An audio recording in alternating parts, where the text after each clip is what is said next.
Hi everyone. हमने यार previous video के अंदर ट्रू इंजीनियरिंग की वीडियो के अंदर हमने पढ़ा था मेमोरी का मैनेजमेंट, ठीक है, जो कि फंक्शन ऑफ ओएस का बहुत ही इंपॉर्टेंट पार्ट है। अब जो सेकंड पार्ट है which is called process management, ठीक है।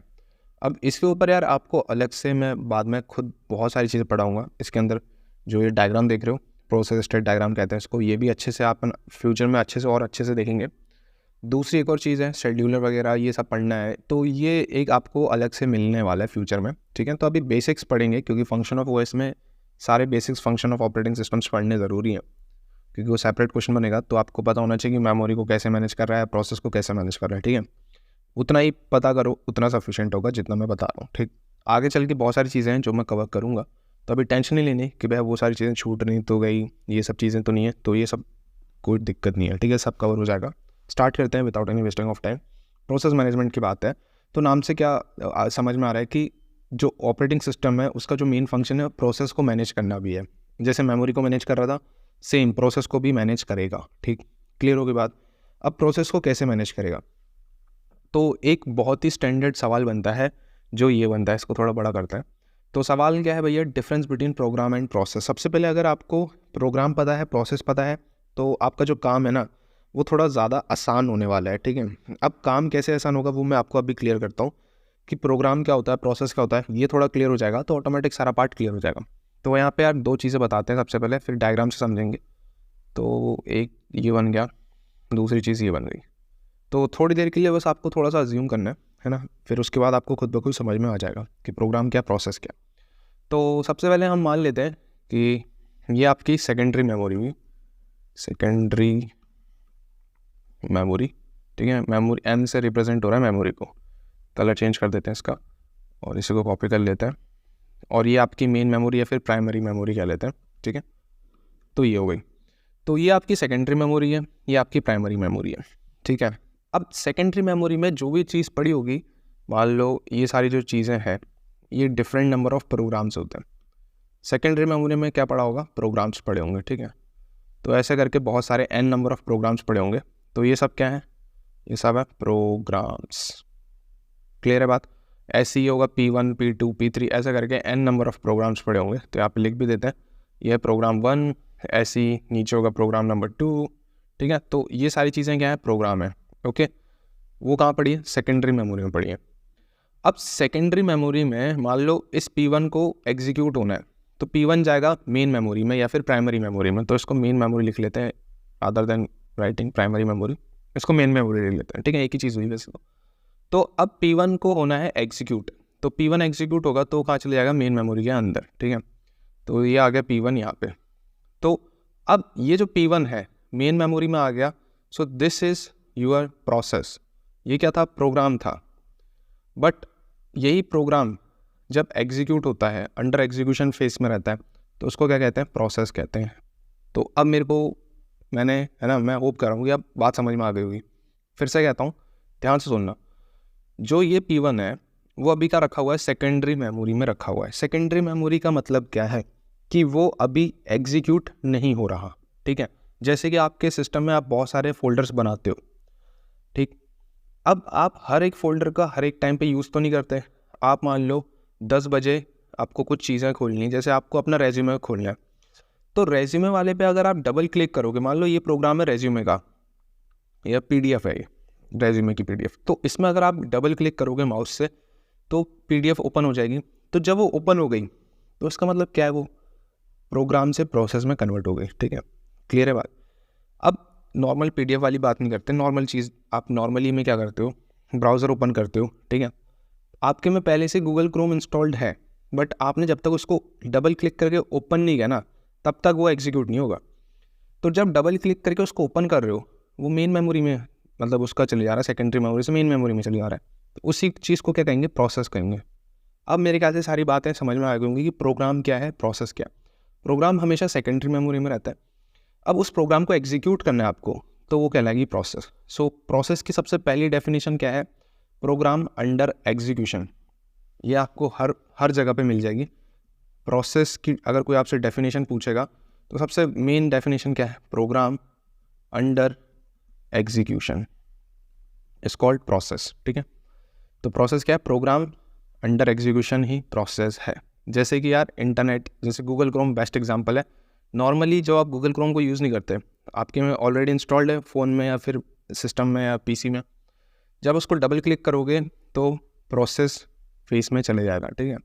अब प्रोसेस की 5 स्टेप्स होती हैं, 5 फेस होते हैं, इसको है ना प्रोसेस स्टेट डायग्राम से नाम से जानते हैं। तो पहली फेज़ क्या है इसकी, पहली फेज़ है भैया स्टार्टिंग फेज़, है ना। फिर ये जाएगा, प्रोसेस क्या होगी, एडमिट होगी तो चली जाएगी रेडी वाले फेज़ में। फिर उसके बाद या तो प्रोसेस वेट करेगी या तो वो क्या करेगी, रनिंग फेज़ में चली जाएगी। रनिंग फेज़ में जाने के बाद उसके पास क्या ऑप्शंस हैं, या तो वो वेट करेगी या तो वो टर्मिनेट हो जाएगी। क्लियर है बात। तो यही मेजरली 5 फेसेस होते हैं, ये phase 1, phase 2, phase 3, phase 4, phase 5। Clear है। अब वह वेट कैसे हो रही है, तो ये अपन पढ़ेंगे, क्योंकि इसमें एक क्यू यूज़ होती है, क्यू डेटा स्ट्रक्चर है, तो यहाँ पे क्यू यूज़ होती है। तो अकॉर्डिंग टू द प्रायोरिटी कौन सी आपको जॉब या कौन सी प्रोसेस रन करनी है, तो उस टाइम पे जो ज़्यादा हाई प्रायोरिटी जॉब्स होंगी वो रन होंगी, देन लो प्रायोरिटी, तो लो प्रायोरिटी वाली वेटिंग एरिया में चली जाएंगी, ठीक है। तो ये सब उनके काम है, अभी डरने का नहीं है। अभी बस इतना समझो कि ये 5 स्टेट्स होती हैं। पहली ये start, then ready, then running, उसके बाद वेटिंग है। वेटिंग जैसी क्लियर हो जाएगी तो फिर वो रेडी स्टेट में चली जाएगी, रेडी स्टेट से फिर रनिंग हो जाएगी, एंड जैसे ही आपका प्रोग्राम कंप्लीट हो जाता है तो टर्मिनेट हो जाएगी। टर्मिनेट हुआ, एंड हो गया, ठीक है। तो ये हो गया भैया प्रोसेस की स्टेट डायग्राम। इसको क्या नाम से जाना जाता है, स्टेट डायग्राम के नाम से जाना जाता है, स्टेट डायग्राम। क्लियर है बात, ओके। तो ये अभी इधर 5 स्टेट्स हैं, state 1, state 2, state 3, state 4 and state 5। कहीं की जगह 7 स्टेट्स भी होती हैं, तो वो अपन बाद में देखेंगे क्या चीज़ है। अभी मोस्टली इतना ध्यान दो, काम हो जाएगा आपका क्लियर, ठीक है। तो स्टेट डायग्राम कोई पूछता है तो बस इतना बता दो कि भाई 5 स्टेट्स होती हैं, ये सब चीज़ें बेसिक हमने देख लिया। अब जो हम देख रहे थे प्रोसेस मैनेजमेंट, वो कैसे हो रहा है, क्योंकि मेन फंक्शन तो ये ऑपरेटिंग सिस्टम का कि प्रोसेस को मैनेज कर रहे हैं। तो प्रोसेस कुछ इस प्रकार मैनेज हो रही है कि सेकेंडरी मेमोरी की जो प्रोग्राम्स हैं वो कन्वर्ट हो रहे हैं मेन मेमोरी में। तो किस प्रोसेस या किस प्रोग्राम को भेजना है मेन मेमोरी में, तो यही है भैया मेमोरी का मैनेजमेंट, ठीक है। मान लो इस तरीके से आपका प्रोग्राम है, मैं एक बहुत ही अच्छा एग्जांपल दूंगा जिससे पूरा पार्ट क्लियर हो जाएगा। मान लो कि पहला प्रोग्राम है नॉर्मल प्रोग्राम, ठीक है, ओके। बट जो P3 प्रोग्राम है ना, अब इस एरो को कंट्रोल Z करते हैं, इस एरो को उठाते हैं, डिलीट ही मारते हैं, चलो नया एरो क्रिएट करते हैं। अब P3 प्रोग्राम है जिसकी प्रायोरिटी बहुत ज़्यादा हाई है, ठीक है। P3 प्रोग्राम ऐसा प्रोग्राम है जिसकी प्रायोरिटी बहुत ज़्यादा हाई है, लाइक एंटीवायरस। आपके सिस्टम में एंटीवायरस जब भी आप मतलब लगता है कि वायरस वगैरह आ रहा है, तो आपने अगर एंटीवायरस रखा हुआ अपने सिस्टम में पीसी के अंदर, तो वो हाई प्रायोरिटी होती है, क्योंकि आपका मान लो ब्राउज़र चल रहा है और आपको नोटिफिकेशन आ जाता है कि भाई ये सेफ फाइल नहीं है, या तो एंटीवायरस के लिए आपको सिक्योर ब्राउज़र को चूज़ करना पड़ेगा, तो वो हाई प्रायोरिटी है। तो P1 आपकी वहीं पे स्टॉप हो जाएगी और फिर चलने लग जाएगी P3 प्रोसेस, बिकॉज ये इसकी प्रायोरिटी हाई है ना, क्योंकि एंटीवायरस है तो कहीं पे भी वार्निंग वगैरह दे देता है। तो P1 जॉब स्टॉप हो जाएगी, P3 चल जाएगी। तो ये जो काम कर रहा है ये कौन कर रहा है भाई, यही तो काम ऑपरेटिंग सिस्टम का है। यही काम भैया किसका है, ऑपरेटिंग सिस्टम का है। ऑपरेटिंग सिस्टम यही सारी चीज़ें मैनेज करता है, आपकी लो प्रायोरिटी जॉब्स को कब देना है, हाई प्रायोरिटी जॉब्स को कब देना है, ठीक है, मेन मेमोरी कब देनी है उसको, ठीक। क्लियर है बात, किस चीज़ को एग्जीक्यूट करना है, किस चीज़ को नहीं करना है, ये सारा काम कौन संभालता है, ऑपरेटिंग सिस्टम संभालता है। तो यही है भैया प्रोसेस मैनेजमेंट। अब मेरे ख्याल से बात समझ में आ गई, किस तरीके से आपका नॉर्मल जो प्रोग्राम है P1 स्टॉप होता है, किस तरीके से हाई प्रायोरिटी जॉब या हाई प्रायोरिटी प्रोग्राम जो है वो एग्जीक्यूट होता है, लाइक एंटीवायरस। आपके सिस्टम में आपने देखा होगा, बहुत सारी चीज़ें देखी होंगी। अगर आप कोई ब्राउज़र चला रहे हो, उसमें नीचे नोटिफिकेशन आ जाता है कि यार सिक्योर लिंक नहीं है, या फिर एंटीवायरस जो भी आपका है उसमें वो बता देता है कि यार सिक्योर बना सकते हो, तो नीचे नोटिफिकेशन आता रहता है, बिकॉज कि वो आपकी P1 थोड़ी देर के लिए, कुछ मिली सेकेंड्स के लिए रोक देगा, P1 प्रोसेस जो भी होगी नॉर्मल प्रोसेस, एंड आपका P3 जो वो है उसको रन करवा देगा। तो ये कौन मैनेज करता है, ये सब आपका ऑपरेटिंग सिस्टम मैनेज करता है।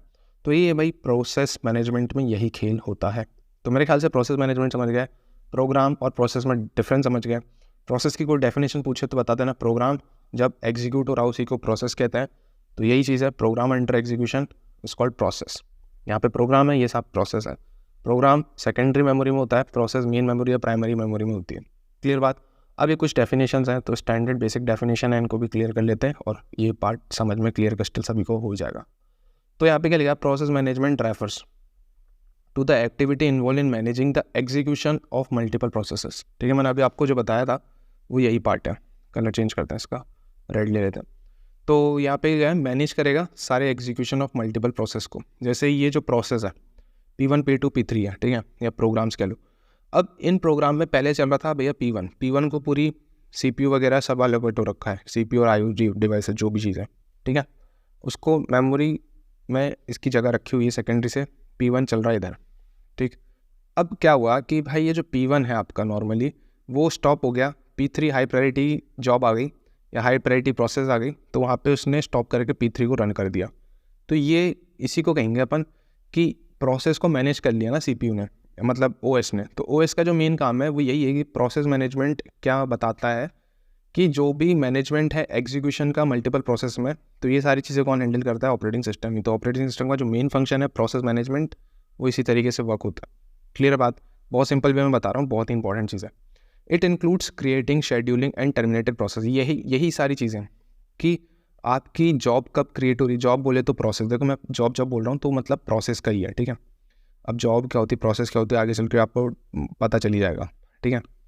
तो ये क्या क्या बताता है कि भाई स्टार्ट होने से लेके एंड होने तक का, ये देख रहे हो, स्टार्ट होने से लेके टर्मिनेट होने तक का सारी चीज़ें सब OS ही हैंडल कर रहा होता है। कब किस प्रोग्राम या किस प्रोसेस को रेडी स्टेट में डालना है, कब रनिंग फेज में डालना है, कब उसको वेटिंग फेज में डालना है, कब उसको रनिंग वापस रेडी में रनिंग करके टर्मिनेट करना है, तो ये सब कौन मैनेज कर रहा होता है, ऑपरेटिंग सिस्टम ही मैनेज कर रहा होता है। यहाँ पे लिखा गया, it includes creating, scheduling and terminating the process as well as allocating the system resources. System resources बोले तो आप कब CPU देना है उसको, CPU बोले तो मेन मेमोरी देनी है, ठीक है, कब उसको इनपुट आउटपुट डिवाइसेस देने, कब उसको सेकेंडरी मेमोरी देनी, तो ये सारे काम भी कौन करता है भैया, ऑपरेटिंग सिस्टम ही करता है। तो ये तो डेफिनेशन है, स्टैंडर्ड डेफिनेशन, बट ये दो डेफिनेशन हर कोई इजीली बता दे, भाग जाता है बता के। बट यार ट्रून चेन के अंदर आपको बेसिक मैंने सबसे पहले बताया कि भाई प्रोसेस और प्रोग्राम में क्या अंतर है।